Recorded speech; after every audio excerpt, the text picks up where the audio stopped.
So Bishop, the recording has now begun, and we can ask you to open us with prayer, please. Very good. Well, good afternoon, everybody. It's really good to be with you. I hope you've all had a wonderful summer and had a time for rest, refreshment, and renewal. I always say there's 3 R's in summer, and those are the 3: rest, refreshment, and renewal. And I hope you've had opportunity for that. And again, just as we begin to extend my thanks and appreciation to you for all the work that you've been doing in support of the mission and ministry of our church and the gospel of Jesus Christ that we bear into the world.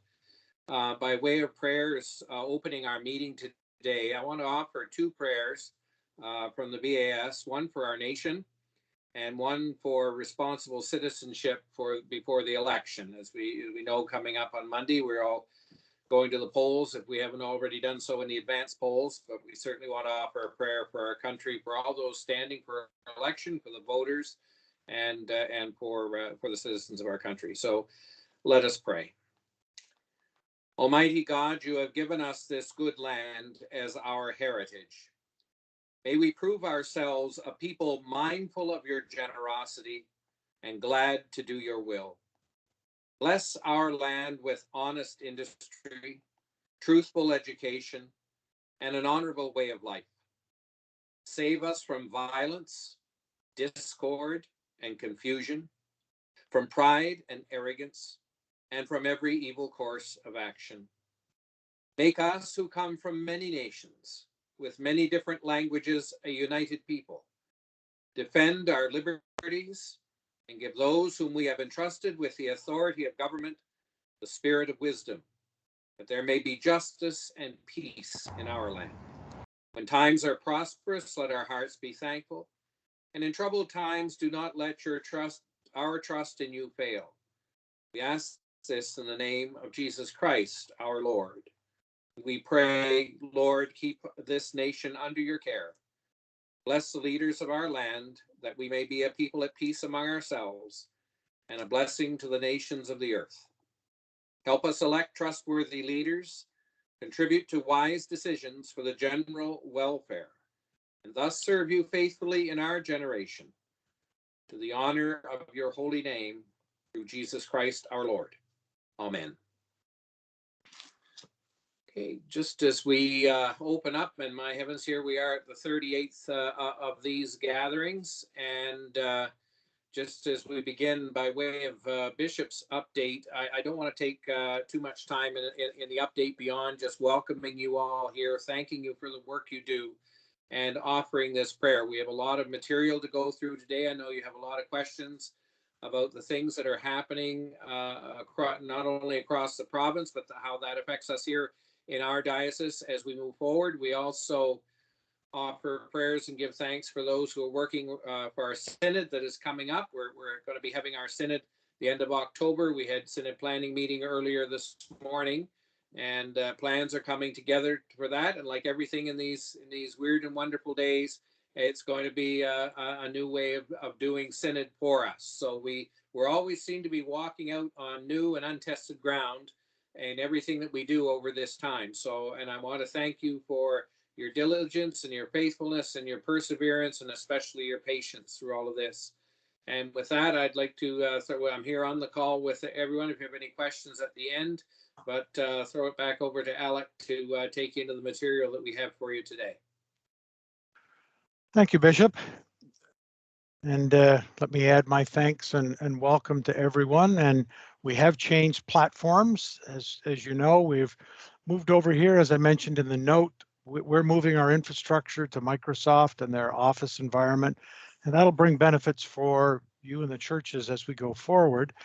One of the immediate benefits is we narrow down subscriptions and services we need to pay for. So we're going to save a couple of $1,000s a year by shifting this. We've already shifted things like Synod Council and other things to it, and this platform offers a lot of capability for us. So that's as we move forward. So the first area and I know a lot of you with the guidelines that we sent out in the last a couple of days, that trying to provide a little bit of context, a little bit of detail, talk as well about the vaccination policy. And so we'll build a little bit of that, and then we'll talk at the back end around Synod a little bit. So I think everyone's aware the province launched their three-stage reopening Ontario plan. And we got into stage 3 back in July. And at this time, the way the provincial authorities refer to it is we remain paused on stage 3. And that pause is driven by the vaccination rates. It's driven by factors in terms of the vaccination infection rates and those pieces. And what the province, we all know, is trying to do is walk a line of not impacting business and life any more than has to be, but while still providing safety. And so that's really, put another way, is trying to avoid another lockdown.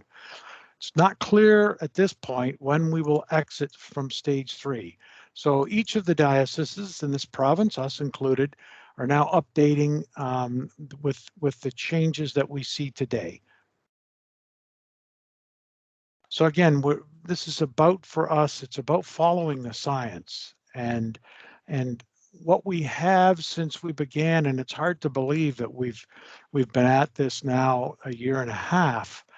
But since our first actions back in March of 2020, there is now no question there's better clarity on transmission. The concerns about it being spread by touch, while that is a risk, it's a limited risk.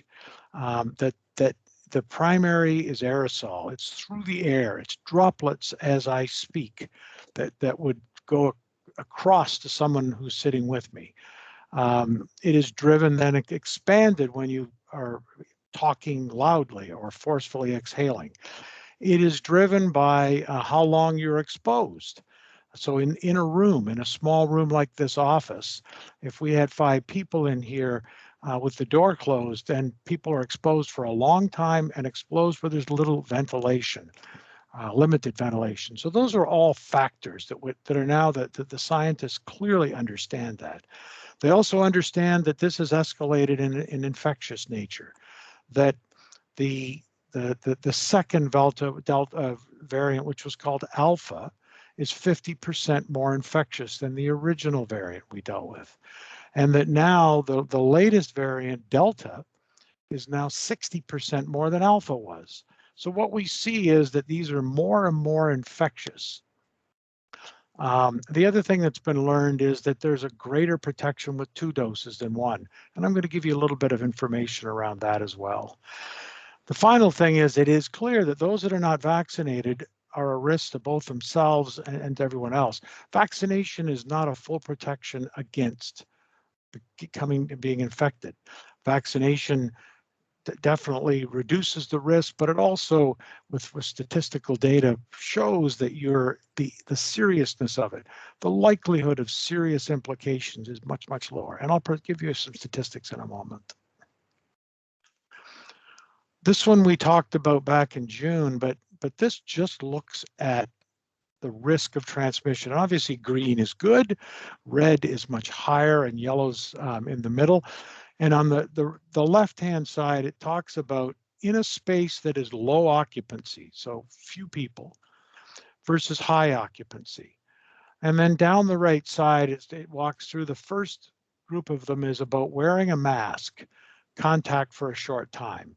And clearly, most cases there, wearing a mask is pretty much in the green in a low occupancy setting. In a high occupancy setting, moving to the right side of that, there's less green, more yellow, and red. When you're wearing a mask and then in a space for a prolonged time, and that's generally treated as greater than an hour, you now see red arise. And then you see more red on the right side and high occupancy, and more yellow and very little green. As we go to no mask in a short time, and then no mask in a long time, what you see is less and less green, more and more yellow, and a lot more red. So the risks clearly here are around how how heavy the space is occupied, how well it's ventilated, which is obviously outdoors being much better ventilated by God himself, and whether or not you're wearing a face covering. So that presents just some of the risk factors in a bit of a graphic visual way. Again, a graphic representation of what the impact of ventilation is. So if you think of those dots as virus, as aerosol versions of the virus, in a closed space with limited ventilation, there's a lot. And they are spread out in a lot of areas. In a space that is well ventilated with a window open and greater ventilation in and out of the room, then what you see is that there's a lot less of it. So if there is someone who is shedding the virus, the risks go down dramatically. And that's one of the biggest things for us, is to ensure we keep good ventilation. And the Delta variant is even more critical with that. So I pulled a little bit of data on, and I know this is a bit of an eye test for some, but this looks at the number of cases in the province of Ontario in 2021, and there's been 44,000 of them. And what it looks at is that the blue is what's called breakthrough. Breakthrough means someone has been either symptomatically or asymptomatically, so you either have symptoms or you don't, but you have been tested and proven that you have been infected. So that very thin blue edge at the bottom is those that have been fully vaccinated. And when people who are vaccinated come down with it, those are called breakthrough cases. The second group is partially vaccinated, so one shot. And then the final group is the unvaccinated. That's the gray stack. And so what you see is in the number of cases and in the number of hospitalizations and in the number of deaths, those that are fully vaccinated represent a very, very, very small slice of those 44,000 total cases, those that have been put in hospital and those that have passed away. The group that are partially vaccinated is much larger, but still a fairly small segment. The overwhelming chunk, right, over 90% is those that have not been vaccinated. And that looks at the data up to early September, and that's specific to the province of Ontario. I also pulled what our diocese looks like. Now, these are not within our churches, but this is in the three health units that are represented by within our diocese. So Hastings and Prince Edward, what you see is symptomatic. So people that have had symptoms that are partially vaccinated, that's about 5% in Hastings, Prince Edward, just about the same in Kingston, Frontenac, Lennox, and Addington, and a little less in Leeds, Grenville. The second column, those that have symptoms and are fully vaccinated, and you're pretty much around 2%, 1 to 2% in that category. Those that are both symptomatic and non-symptomatic and are partially vaccinated, as you saw in that other data, it's 7% in Hastings, Prince Edward, 6% in Kingston, Frontenac, Lennox, and Addington, and 4% in Leeds, Grenville. And then finally, those that are symptomatic and non-symptomatic but have been fully vaccinated. And as you can see, within Hastings, Prince Edward, the number's higher, but in the other two, Frontenac and KFLA and Leeds, Grenville, down around 1%.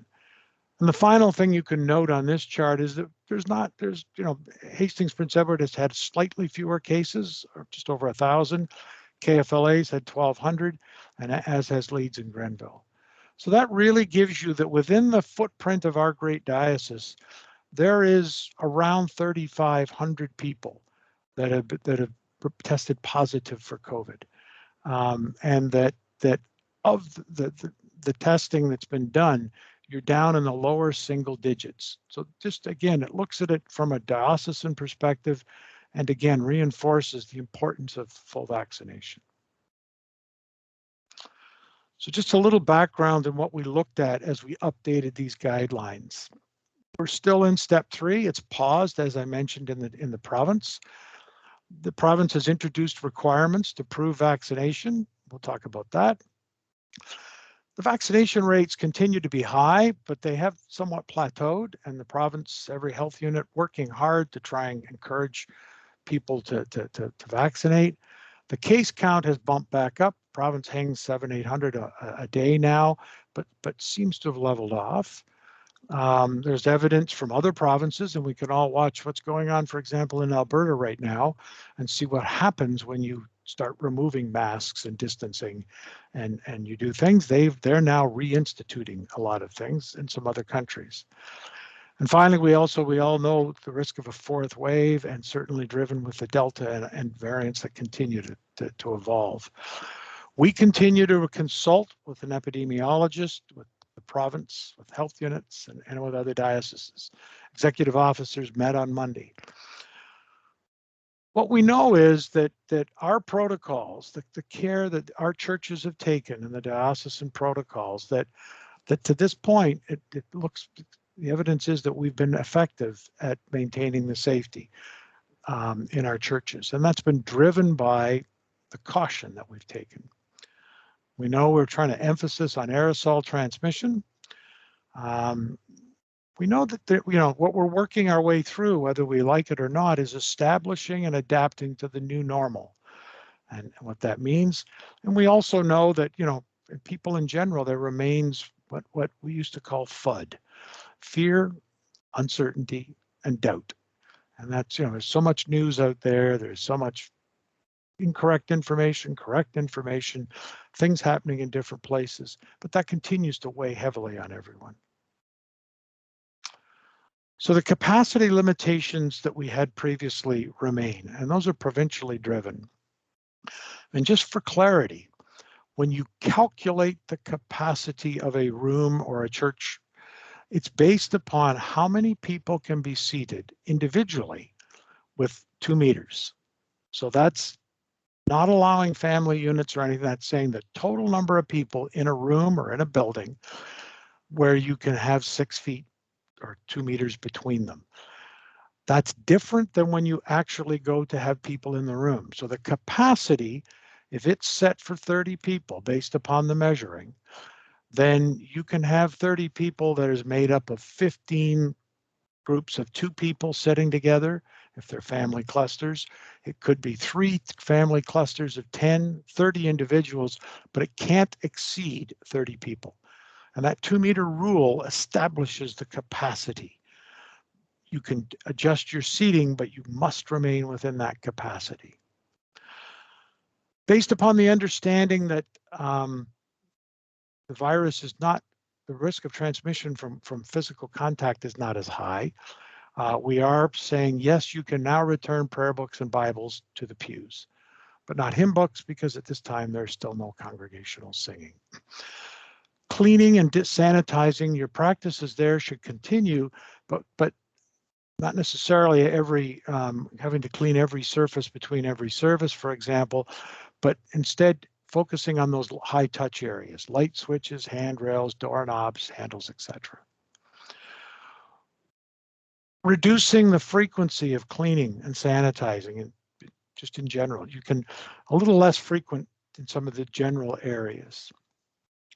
You can reduce the time between services, because now it's not driven so much by the surfaces, but by allowing the room to ventilate. So we're suggesting 30 minutes, but that's really driven by how fast you can change the air in the room. And if you've got doors and windows open and fans running, and again, not pointing at anyone, but pushing air out of the building, then that time in general should be in the neighborhood of half an hour. So practices that need to continue: self-assessment. So people need to self-assess before they enter. Sanitizing of hands, sanitizing of high-touch surfaces, contact information and retaining it, natural ventilation, as we talked, wearing of masks, other than when placing the bread actually in their mouth at communion, proper signage and marking of flows. Liturgy and sacrament, the previous ones remain there. Communion is only in one kind. We still do not permit congregational singing. At this time, there had been discussion around it. Ottawa Diocese has eased it open, and frankly, they're now considering stepping backwards. So we've decided to wait somewhat longer and see where we get. However, you can now reintroduce a group of 6 singers that can be a choir or a choral ensemble. They must be masked. They must be a minimum of 2 meters. We recommend 3 from both each other and from the congregation. And then those singers and musicians must be fully vaccinated. Sunday school and youth programs, again, preferring online, preferring outdoors. Up to 10 people maximum of indoors. Again, all the protocols in place, maxed, etc. Nurseries can be available, but it's purely for the family's use, no staff.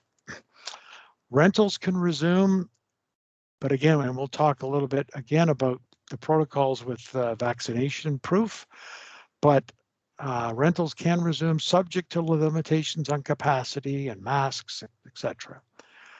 And then finally, a lot of discussion in some places around concerts and events.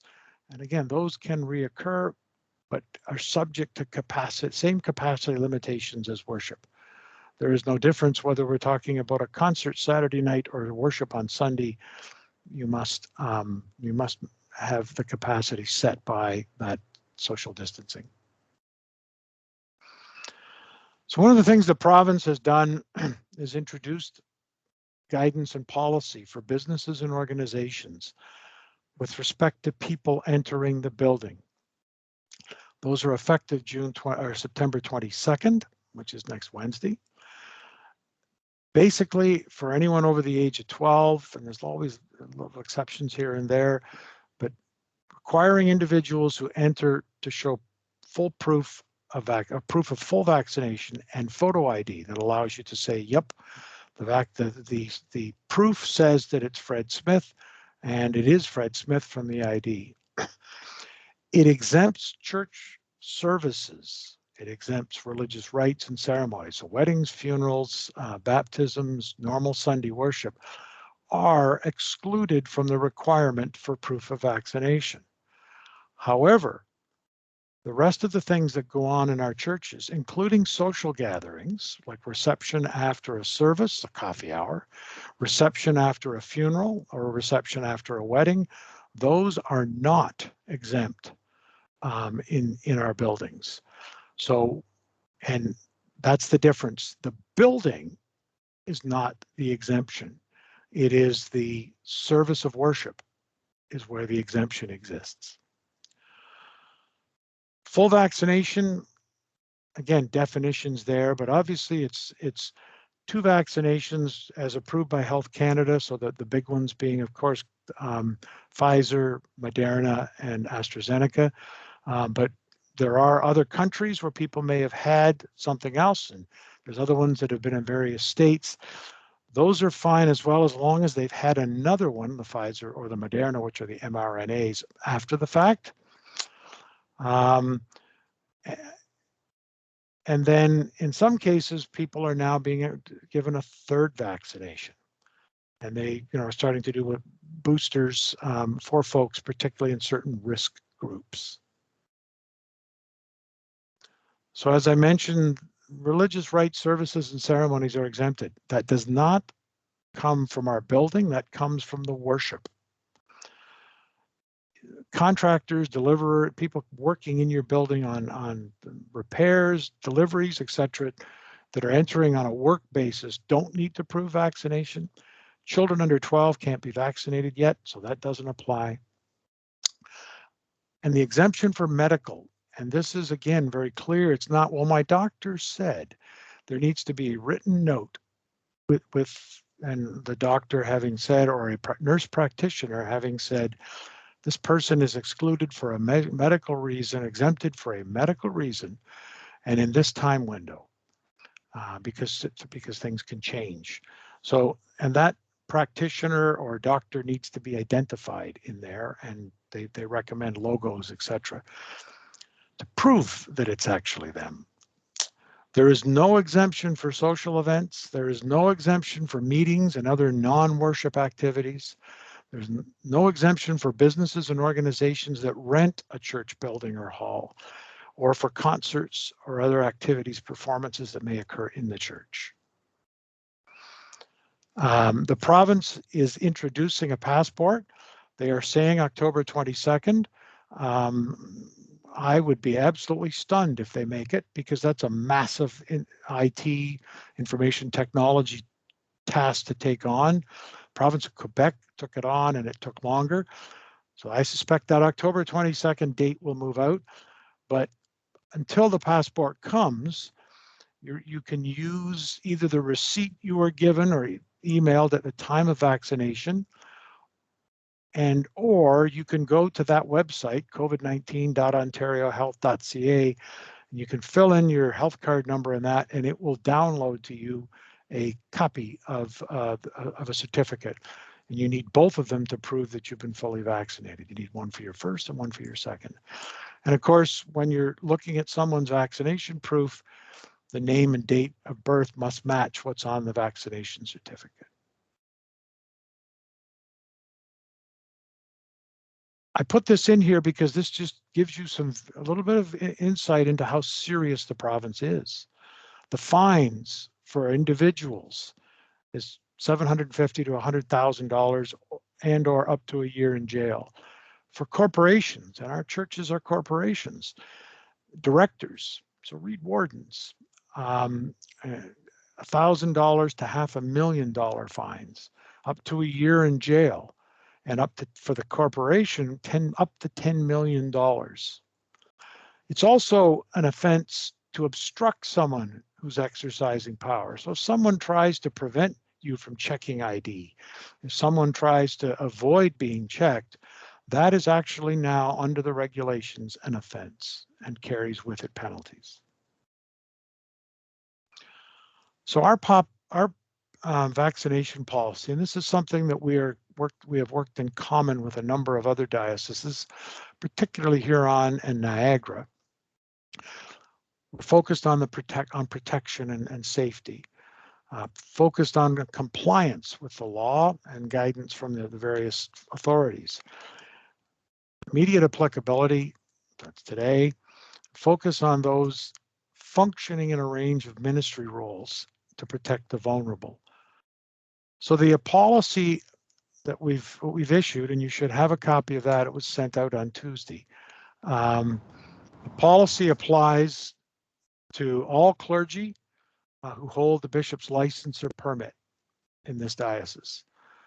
For licensed lay workers, for diocesan staff, liturgical leaders. So if you're taking a role, getting out of your pew and taking a role, musicians, organists, including vocalists, guitarists, whatever other roles there are as there, readers, intercessors, servers, communion assistants.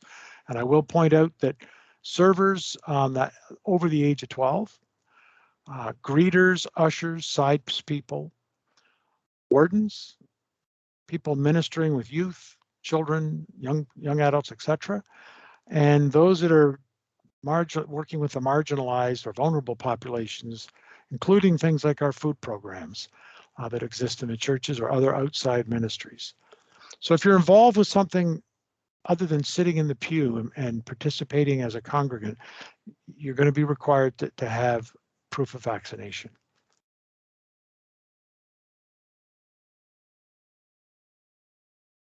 And so you're required to submit proof of vaccination, and that can be done by the easiest way is by email to the pandemic account. For those that don't want to provide that document, we can use this Teams platform and actually do a video, and you can prove to myself or one of the staff that you have this, and we can then document that we have seen it. Diocesan staff, we've already got a good number of the clergy in. We have most of our diocesan staff in. For parish and regional ministry, that can be maintained at the parish level with someone that's a trusted individual. Again, because when you are entrusted with this, you hold confidential information. So it needs to be entrusted with someone who can hold it confidentially. These are not part of HR files. They need to be kept separately. And then whatever point they're no longer required by provincial regulation, they'll be destroyed. And non-compliance can result in disciplinary action or a restriction in terms of being able to perform the duties that led to you being covered by the policy. We're not requiring, we're highly recommending and strongly encouraging that everyone that attends church be vaccinated, fully vaccinated, both to take care of them and you. So that remains a recommendation, but it's not an absolute requirement. Those who are unable or choose not to be fully vaccinated should strongly consider participating in worship, in social activities, in governance, in formation activities. They should consider doing so online to protect themselves and others. So shifting gears for a moment, the wage subsidy, we'll talk a little bit more about it going forward, but since our last meeting, this is the data. So in the income reduction for June, this is from June of 2021 to June of 2019. We've used 2019 because 2020 was obviously already affected by, the previous year was affected by the pandemic already. So the reduction in June was 128,000 across all of our churches. That's a 28%, a very significant one. That generated the wage subsidy distributed to parishes of just under $57,000, to the diocese just over $13,000, so a total of $70,000 for the month of June. In the month of July, compared to July 2019, the drop was $43,000, about 11%. Parishes received just under $22,000 of SUs. The diocese received just over $5,000 for a total just over $27,000. Of course, August data was due yesterday. We still have 7 churches. I think it went down to 6 when I saw one come in today, but I didn't update my chart. But based upon our data at this point, with 6 churches missing, August 2019 to August 2021, our income has actually increased by almost $30,000. So at this point, depending on what those 7 churches data was, I would not expect we're going to receive SUs for the month of August. The September data, and the form is now up on the website, is due by October the 15th. And I'll mention in a moment, we expect that to be the last month of the SUs program. The government announced that they extended it to September, but they also announced that they are ramping programs down. And so beginning in July, they applied another another factor in the calculation, and that your decrease had to be greater than 10% to qualify. And the second thing is that the rate of against your payroll has gone down. And specifically, if you look at on this one for the last periods, June, July, August, and September. Typically, that's why I've highlighted those bottom 2 rows. Typically, we're in the 10 to 50% range. We've never been higher than 50%. That if what they do is, as you can see in the month of June, it was 0.8 of the drop. In July, it became, you take 10% of your drop away and then multiply it by 0.875.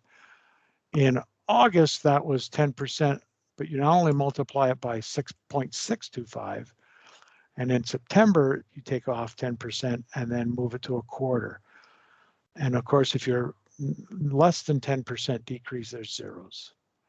So so that the last couple of months and for the last month, the rates, if we qualify, have gone down. For August, we don't expect we're going to qualify. So that's the summary of the wage subsidy pieces. We will change gears for a moment and talk a little bit about the other thing that went out this week. It's been a busy week for us with communications. that there was the Synod 2021 update that went out, and this has reflected the continued planning as well as some of the response to the questions. So I'm going to turn over to Canon Michael Reed, who has the stunningly beautiful background, and Audrey Delisney, who are the co-chairs of Synod Planning. And I'll turn over to Michael at this point. Okay, thanks, Alex. Maybe just a few updates since the last time we gathered. First of all, we continue to develop the plan for Synod on the idea of a hubs location Synod. We cannot all gather, obviously, in Kingston, and that's not going to change in the timeline that we have now, nor from the time we made that decision. What we're trying to do is gather people in smaller units across the diocese so that we can continue to engage in the work and life of the diocese and of the work of Synod in a collaborative and meaningful way.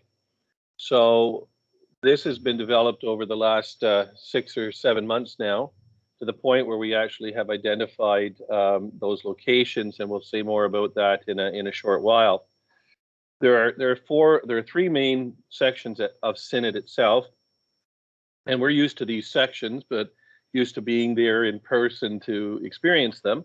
The first is the opening Synod worship, which takes place on the Thursday night, which is the 28th of October. There will be a service at the cathedral. That'll be kind of the central location for worship for the Synod service. But also it will be then streamed out through our platform to the local hubs as well. So participation isn't limited just to the folks that can get to the cathedral, and we're also hoping it's not limited in terms of participation to the folks that can just get to the cathedral, but will engage all of us wherever we happen to be as gathered members of Synod that night. The Synod service will be led by a local clergy person who will celebrate with the bishop, and those present in their hubs will be able to receive Eucharist and share together in the fellowship of our Lord's table on the Thursday night. The worship follows the bishop's hour. Now, for those of you who have been around Synod for a while, the bishop's hour is just an opportunity for our bishop to lay out for us the work that is before us over the next couple of days of our gathering together, to talk about procedure and to talk about the spirit of what Synod is all about. And so he will share with us thoughts about that, and it's particularly helpful, I think, for people that have never been to a Synod.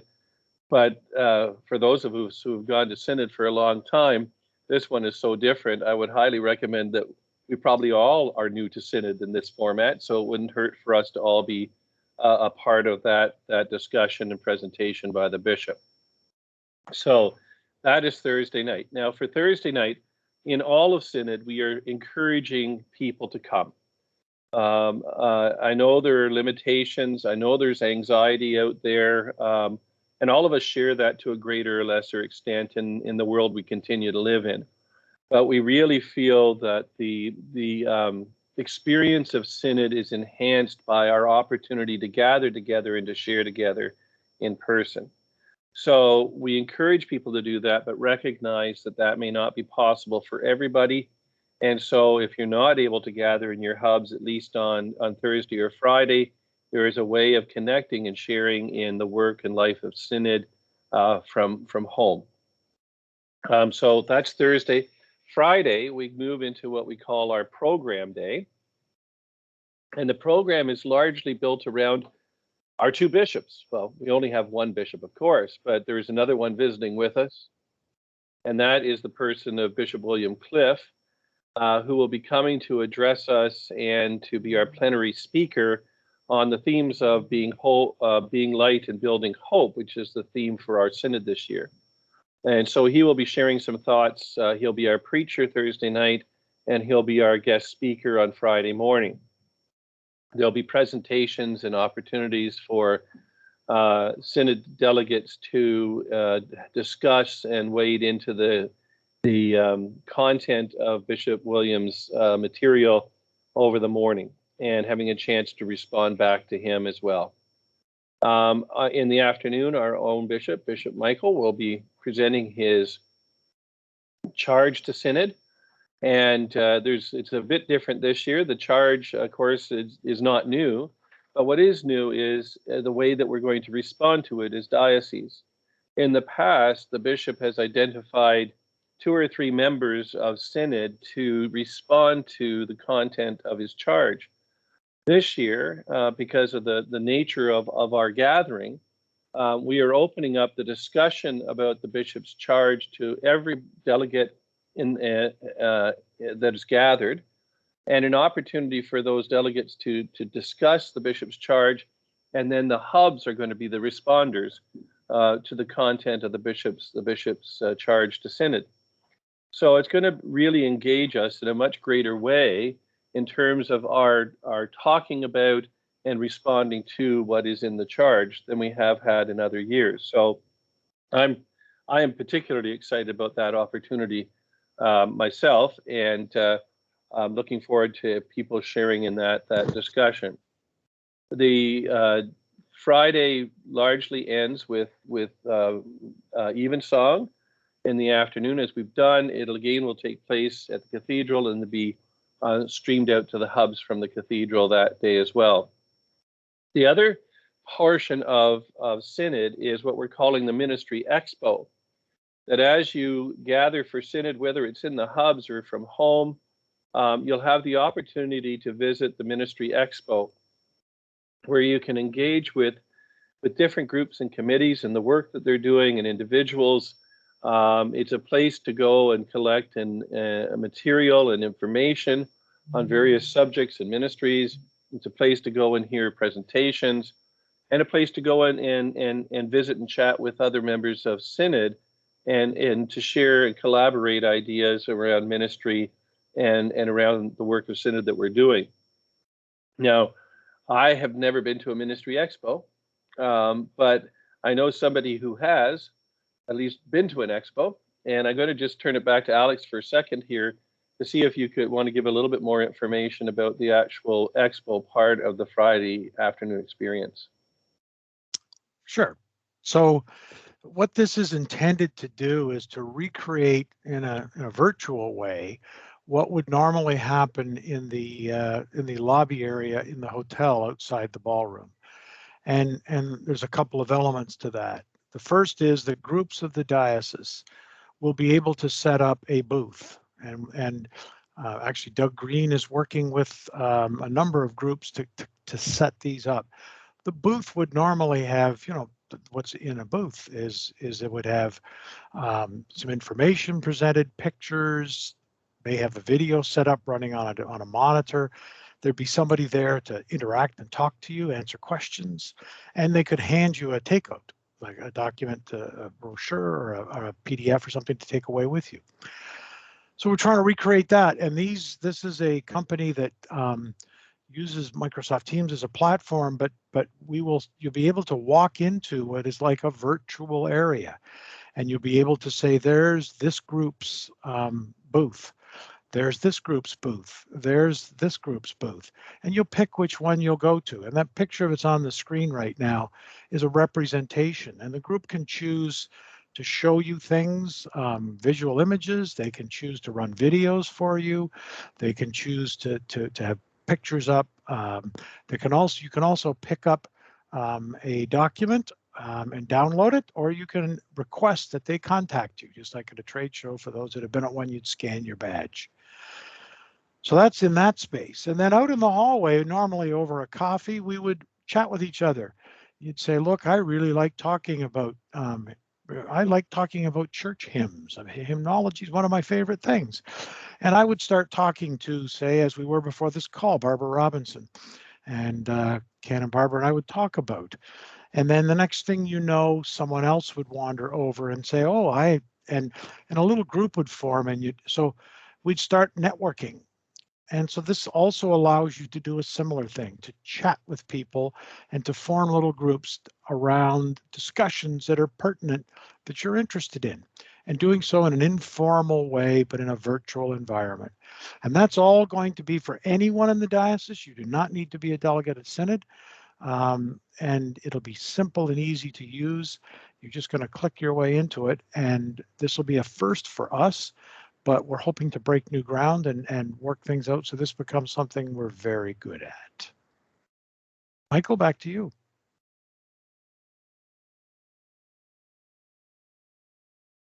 I think you're on mute. Cannon? You would think that after almost 2 years of doing this, I would remember to unmute myself. And you were muted, but I didn't do it. No, I thank you for that.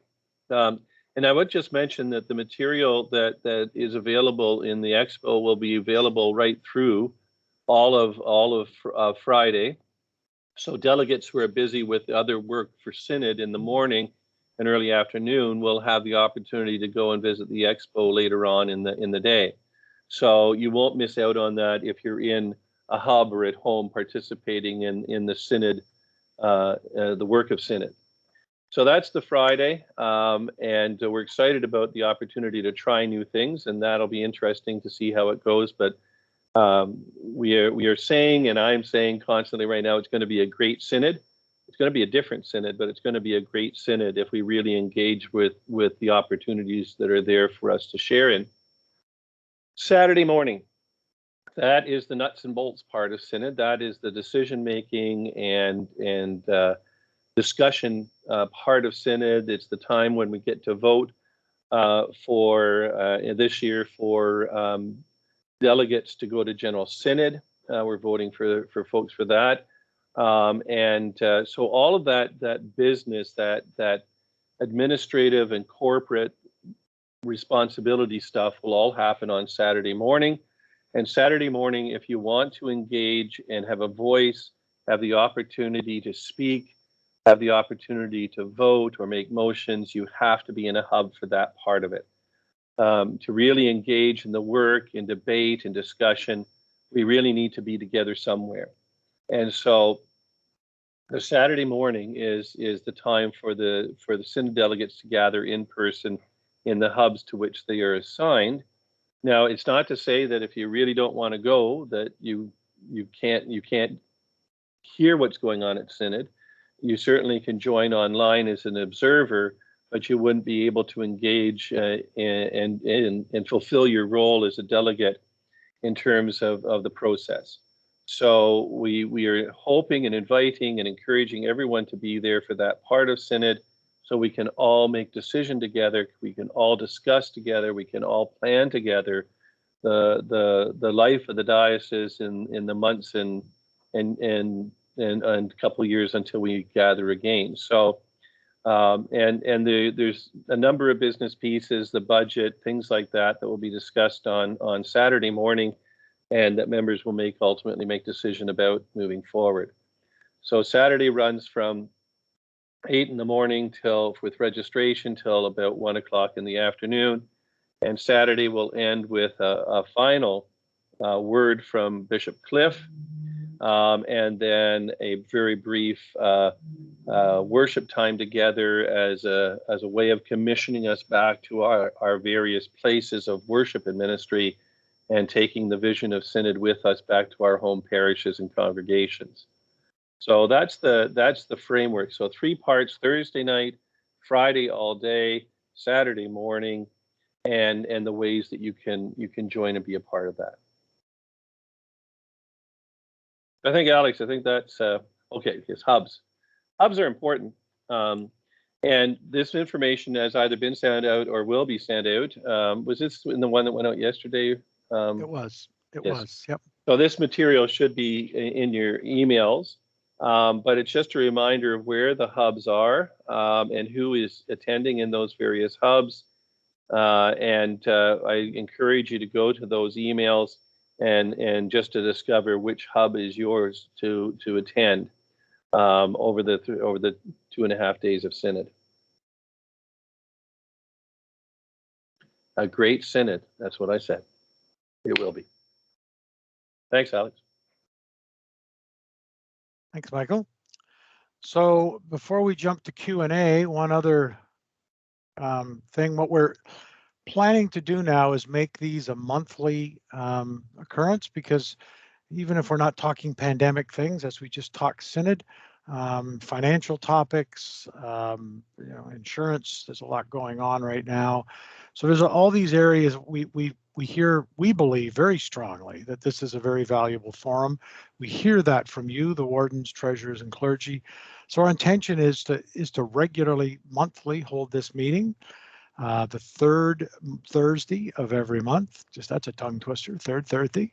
And that will be at 2 p.m. The next one you can circle in your calendar for the 21st of October. So we will intend going forward. Now, if we need a special meeting, if the regulations change, if something comes up, we can, of course, set a special meeting up on the fly. But right now, you can mark your calendars for these warden, treasurer, and clergy meetings to continue the third Thursday of each month. So at this point, we have the bishop is online, Michael and Audrey from Synod Planning are online, and Wayne is online, and we are available now. As always, there are several ways to ask questions.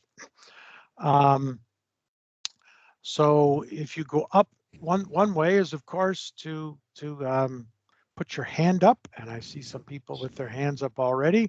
There is a button for that up top that you can either put your hand up to speak, or say you like something or you approve of something, thumbs up. You can also, and then we'll call on you to ask. For those on the audio bridge, have, of course, having to come off mute and ask a question. You can also go into the chat line, and that's that little comic strip type bubble, the second one in, that says the conversation. If you ask there, Laura is online, and she will moderate. She will ask questions on people's behalf. I will point out at this point that this will be Laura's last meeting for a little while with us. That Laura is working on a very different project than some of the ones here at the Diocesan Center. That Laura is almost due for she and Stu's first child, and so Laura will be off on maternity and parental leave for a time. And of course, we wish her well and pray for the birth and a healthy mother, healthy child, and that the father may survive it all as well. And also on this call is Molly Stewart. And Molly, we have brought on board. You can't replace Laura, but she's going to be doing the executive assistant work. And one of the things will be taking on this moderation of this call. So you'll get to know Molly as well. So with that, I believe I've got some hands up. David, I believe that would be David Heater. Is your hands up to ask a question? Yes, it is. Can you hear me now? Yes, we can. Good. Here's the question. In reading the vaccination policy, I think there are many things that are extremely clear. The one thing that is a bit awkward for those of us who are screening as people come into the church, following all our protocols, the issue is simple. If someone has not been vaccinated, what do we do? Do we send them on their way and say, please check out online, which is implicit in our guidelines? That's a concern that I have, whether I'm doing the greeting or another warden is doing the greeting.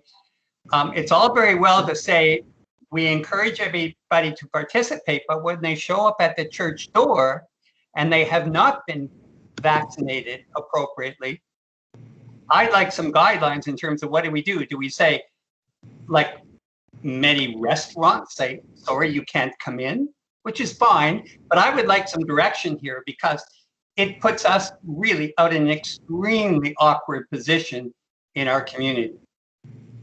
So again, David, I think for a worshiper coming in, that is not required that they be vaccinated. Correct. So someone that is sitting in a pew is not required to be vaccinated. What we are not, because then again, we have not recommended, after consulting with other dioceses, dealing with the theological and that part of it, dealing with the legal part of it,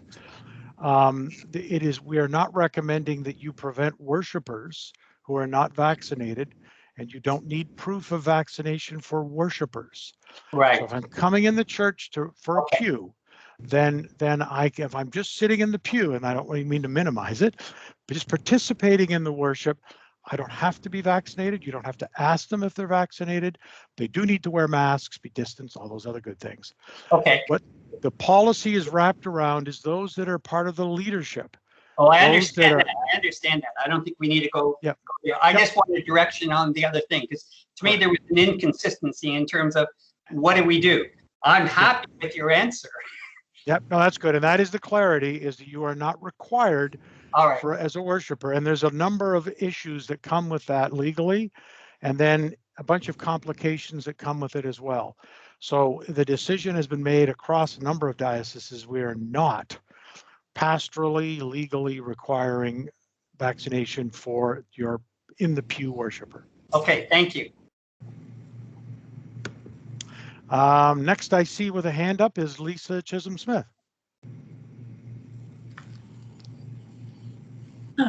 Thank you.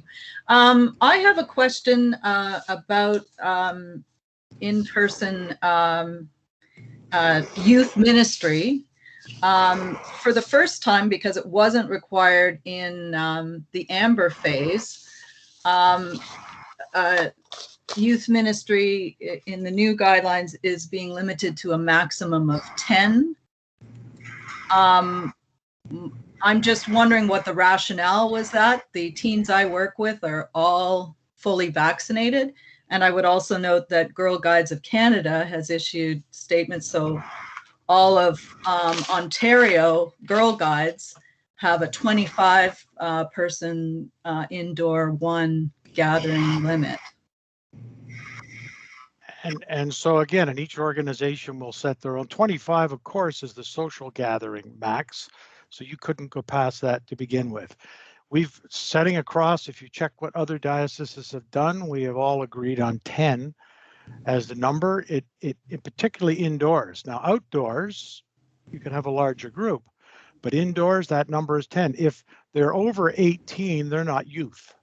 Now we may still think of them as children in the church relative to the age, but inside the building, it is 10. We have set that limit across the recognizing typically these activities are in smaller spaces. And there actually was a fair bit of a piece that was discussed around leaving it restricted and not permitting Sunday school and youth. But that so it was basically the middle ground, Lisa, was 10 is the number. And we will adjust that as we move forward. Okay, I certainly have no.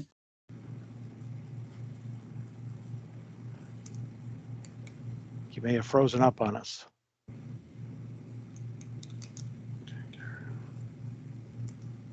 Okay, we'll Lisa comes back, she can finish her point. Let me jump, it just shows here as Jan. Next on my list.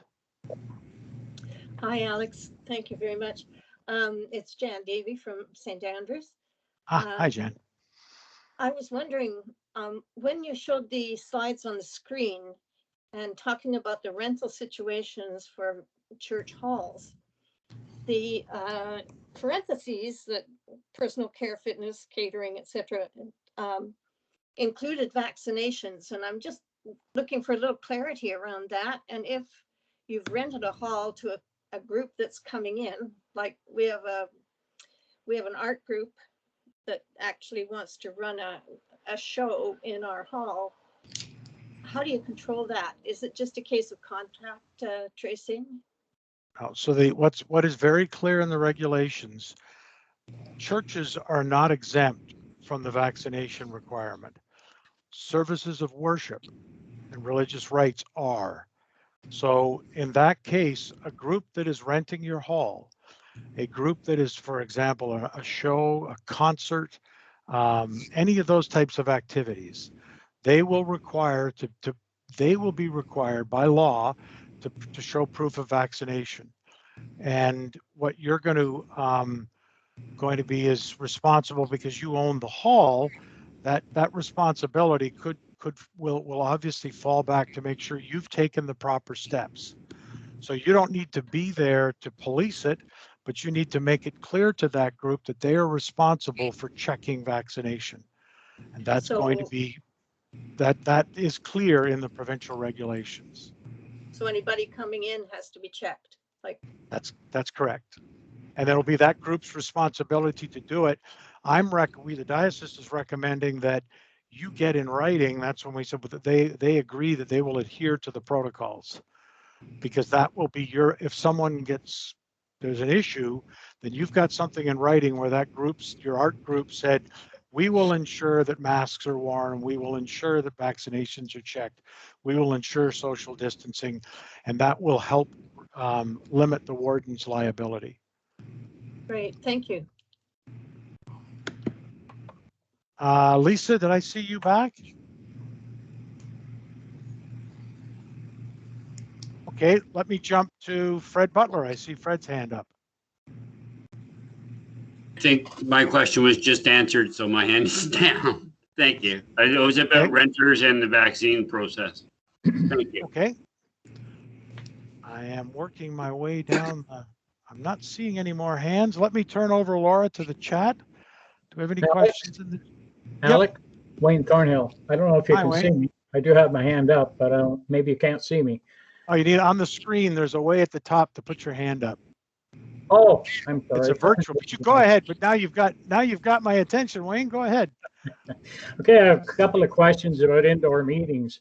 For example, tonight we have our ministry team meeting, our monthly meeting, and our hall is plenty big enough. We usually have about 12 people there all together, and plenty of room for social distancing and all of that sort of thing. Are we allowed to remove our masks? No. Because a lot of us have hearing problems, and it's very difficult at times to hear each other, what's being said, when you've got people so far spaced out. And unfortunately, Wayne, in the church buildings, you are required to have a mask on, period. Okay. And that is, again, in some cases, it's actually easier to be online. I mean, if I was sitting here now, when I walk out of my office, I now need to put this over my, but yep, understand. But no, if you're in the church building, masks are required at this time. And one more question, if I could. When it comes to ventilation, now this time of year we're okay. What I've done is I opened the back doors. Our church has no windows that can be opened, none. So the only way of ventilating would be to open the 2 back doors. Now this type of weather is fine. Last Sunday we did that, and I turned off the air conditioning, and there was no heat blowing, because from what I understand, those are issues as well. My concern is, what do we do when the weather gets cold? And again, we're going to need, in those cases, to provide some fresh air out. And that's where, again, putting a fan pointing out of the building is going to help, because it'll draw air out. That means keeping the door open in January and February. That is correct. Well, then that means I have to turn the heat on, or people are going to be cold. that too is correct. And how do we get around that? Well, reality is, now where we'll be in January remains to be seen, but ventilation is one of the critical factors in an aerosol, virus in the air.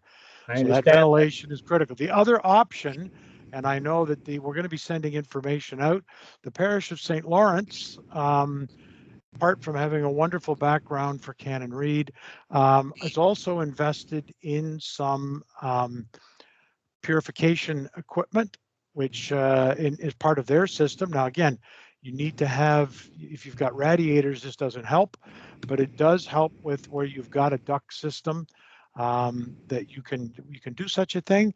So there are things we'll be sending out. Obviously, there's an investment involved, but there are ways to help reduce the inside, reduce the risk of aerosol.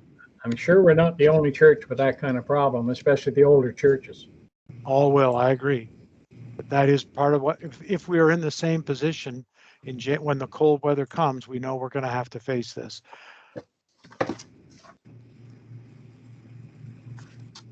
Laura, before we jump back to questions, do you have anything on the? Yes, there are a few. Are churches permitted to host a coffee hour following worship?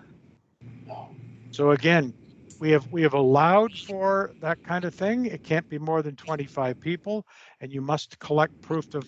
So between the hall between the service, which is exempt, and the coffee hour, which is a social activity, you would need to obtain proof of vaccination.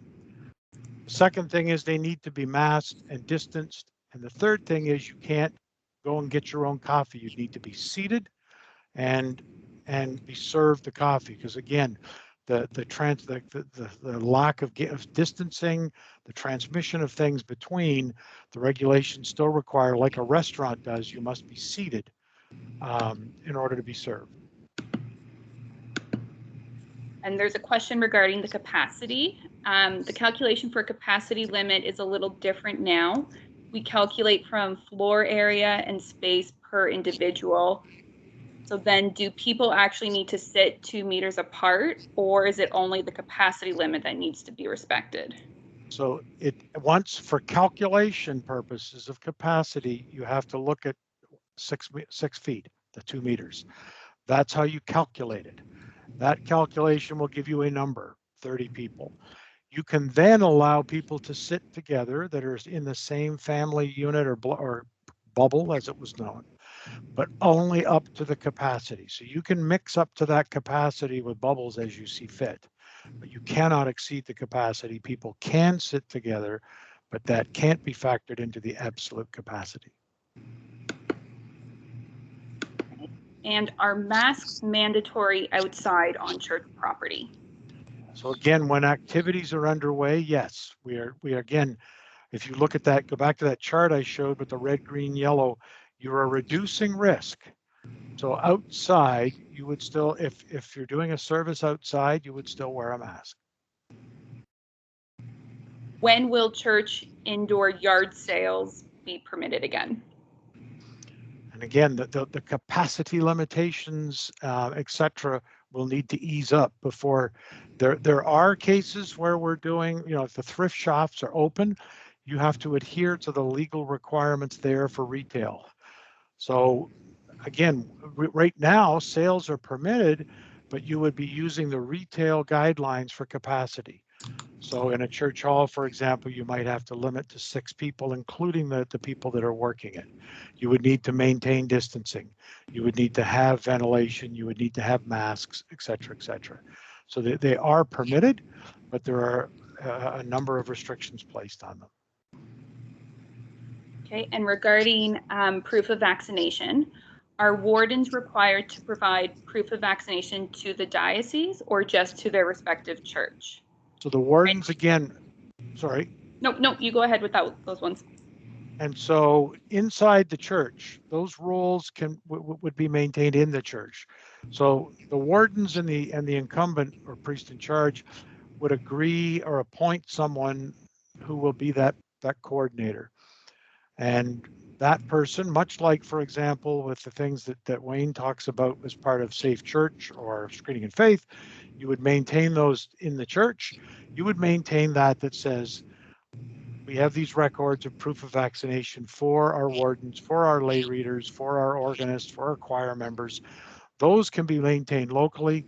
The diocese requires for all of our clergy.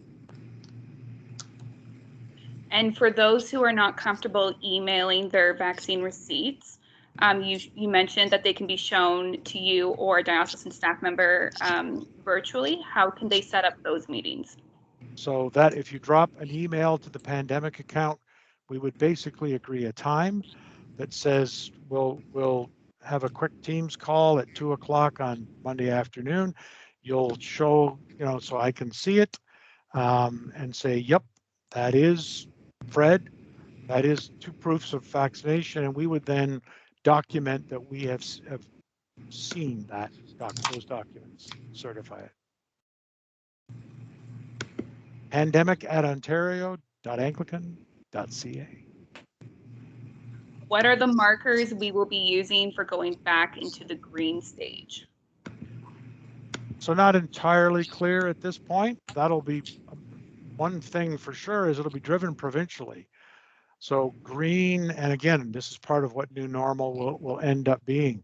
The new normal may mean masks on a permanent basis. The new normal may mean continued restrictions on seating, even though singing may return and other things may return. There is not clarity at this point. What there is that it will be as well driven by as the province lifts restrictions. But at this point, that's difficult to say. For services taking place outside on church property, do they have to ensure vaccinations for the participants? For participants, no. For those leading the worship, yes. Same as indoors. You are protecting yourselves as much. Remember those penalties. So if you're, apart from protecting your community, you are protecting yourself from liability. Are churches allowed ceiling fans to be circulating as they are so high up? So fans recommend can run on low. You're moving the air through the building. And again, the best place to have a fan is pointing out a door or a window. But certainly having the fan helps move that air. Ceiling fans are much safer than floor fans in that sense. You don't want to create a strong wind, but you want to move the air. And the final comment is regarding ventilation. A church has bought some of the MERV 13 filters for their HVAC. These are apparently very effective at removing droplets, so can allow the heating to be run. But we were advised that the filters must be changed every month to avoid risk of the fan motor burning out because of additional flow resistance from the filter.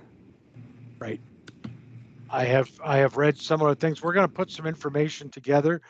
If anyone has, I know St. Lawrence has experience. If any other churches have experience, we'd be happy to hear about that experience, because what we want to do is obviously we're not going to require it, but offer it as information, as a resource for people to look at.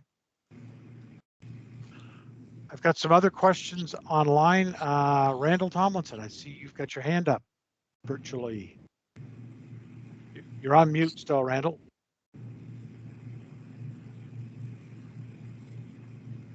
Forgot to unmute my mic. Alex, very informative. Thank you very much. I'm wondering, it's my understanding that anyone in a church building must have a mask. So my question is, why aren't you wearing a mask and you're in a church building? Actually, I'm not in a church building. I'm in the diocesan office. Thank you. And the policy in our office is that in your individual workspaces, because there's one of us, we in each space, we don't wear masks. If you come in, I'm actually in a closed office, so the only thing I'm doing is myself. But when I get up out of my office to go and visit the washroom, get a water, to go to the printer, etc., I have to put a mask on. When I move around the office, I put a mask on. If the bishop or Wayne comes in my office, then masks are on. But this is in the diocesan office. We have adhered to office and environment space. And could we conduct a similar policy at our church, since we have offices here? So in the offices, you have the same flexibility. That's correct. Okay, thank you.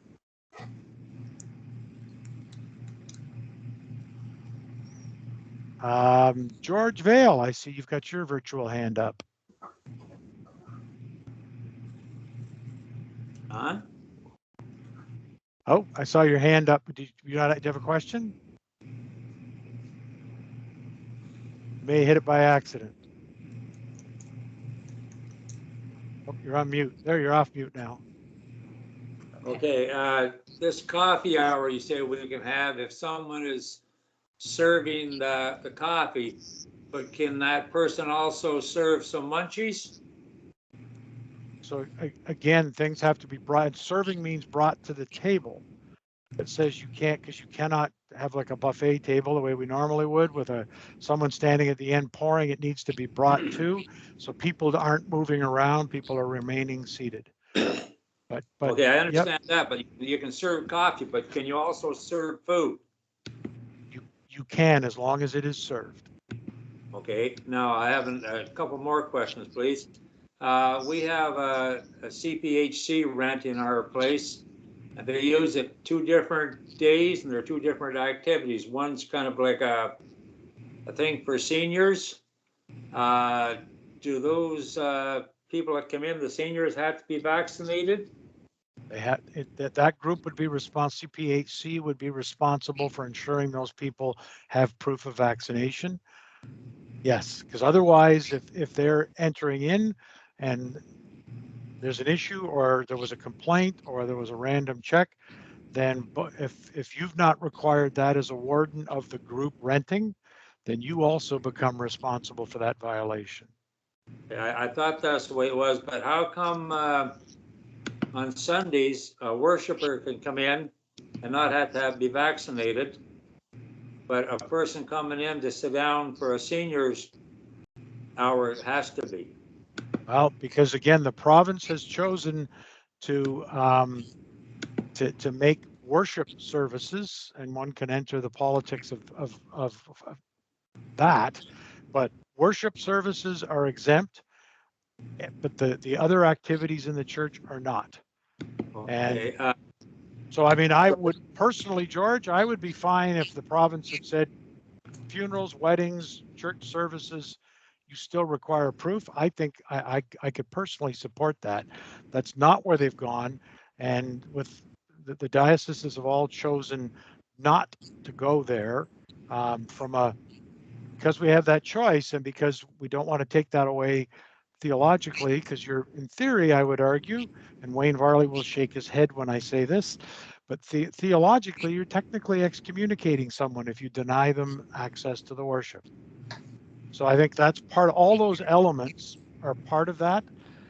But no, that is, whether it's right or wrong, that is the law. Oh, and I'm just asking the question because I fully agree. Anything that we can do to protect ourselves or the people. So now the other part is that back to the CPHC, they also have one day where they have a foot care clinic. So the patients that come in, do they have to be vaccinated? Anybody coming in for anything other than worship, you have to have proof of vaccination. Thank you very much, Alex. I appreciate that. Welcome. Julie Daxon, I think, is next. I see Julie's hand up. Hi, Alex and everyone. I have 2 questions. One is about rentals and another is about the vaccination. Since we're just talking about the vaccination now, I think I'll continue with that. You're talking about that you would be excluding people who don't have vaccinations, but we have a number of people who are really uncomfortable coming to the church who already are double vaccinated because they know that there will be people there that are not vaccinated. So aren't we excluding those people? Is one of my questions. And the other one is in regards to vaccinations again, is that everyone is a human being. Everyone needs to be double vaccinated. Everyone that congregates should be double vaccinated, whether it's a church or whatever. I don't understand why we have an exemption. And I also thought that even if there is an exemption, that we could still impose stricter rules, which is what you have done in the past with some of the COVID regulations. So why can't we do that now? So there's a number of things that were the reasons we didn't go there. as I mentioned, some of those are theological in terms of excluding people that way, but you could say to them, you get around that by saying you can go home and watch it online, etc. But one of the things that we do is if that then becomes the case in general, for someone who you turn away, if they have an exemption, you actually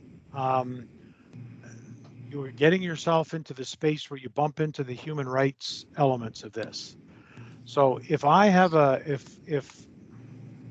medical condition and my doctor has recommended I do not, I'm not vaccinated, and if you exclude me, even though I have proof of my doctor, you have now violated my human rights, and you are now subject to suit.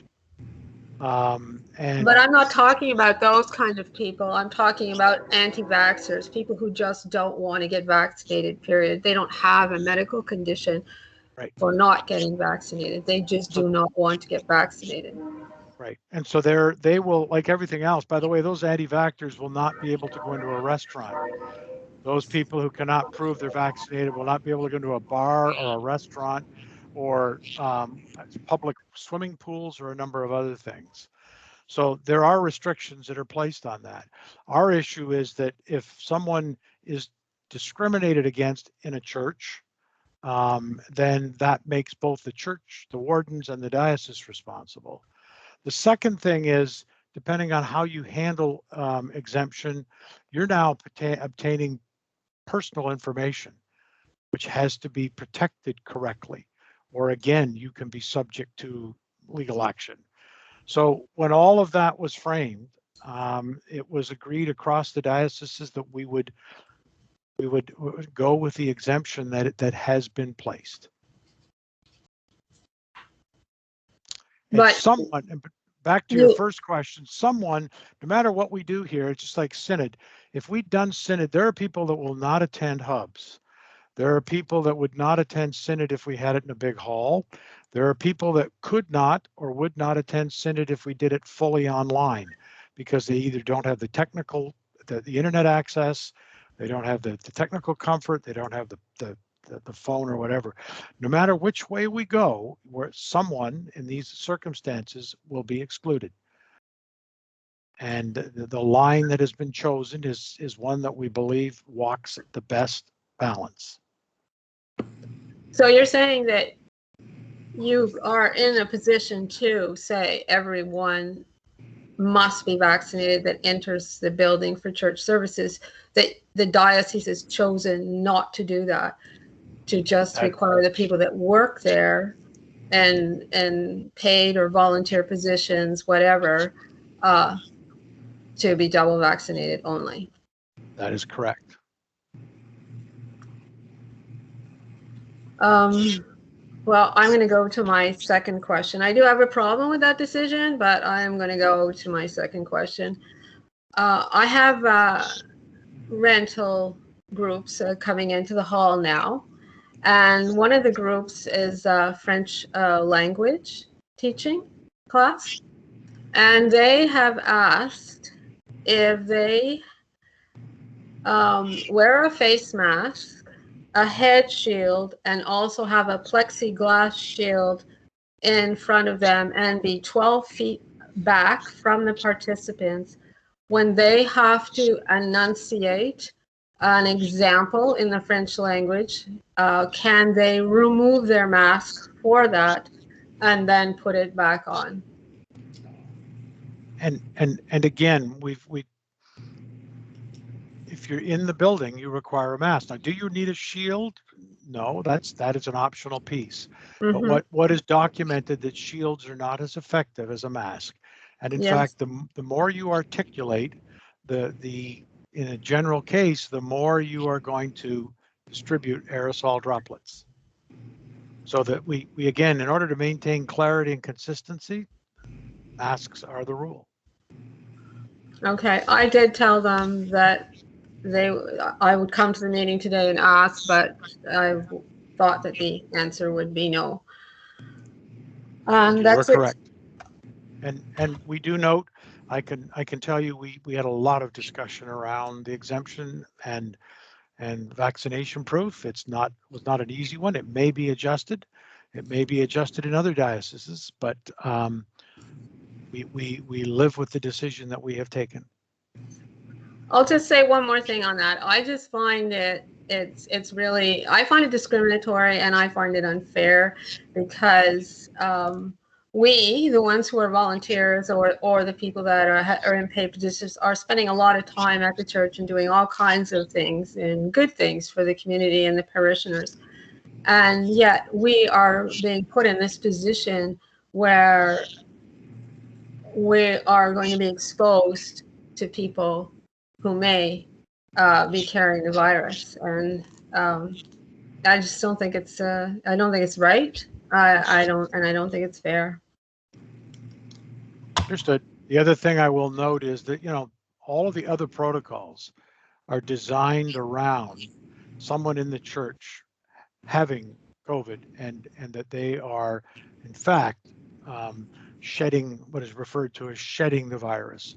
So even if someone comes in, as long as you have followed the social distancing, as long as you are wearing masks, as long as you have not, all the things that are in our protocol, as long as they have passed the self-assessment and all those pieces, that those safeties that are there have been there all along, are in the are what's there that protects you even if someone is there. And by the way, you could be double vaccinated and still carry the virus. So the vaccination reduces the impact, but you can still get the virus and shed it and spread it. So those are all factors, but I do understand your concern, and it's noted. Wayne Thorhill has your hand up. Yes, well, if anybody ever wondered why it's hard to get wardens these days, I think some of this may answer that question. But one thing I happen to think of when I'm sitting here looking at George Vale, and St. James financially sponsors a youth group that is run by a Youth for Christ member, and St. John provides the space. Now, I'm assuming that the Youth for Christ worker would have to show proof of vaccination, and I'm assuming that the young people that come to the meetings there everybody would have to wear a mask.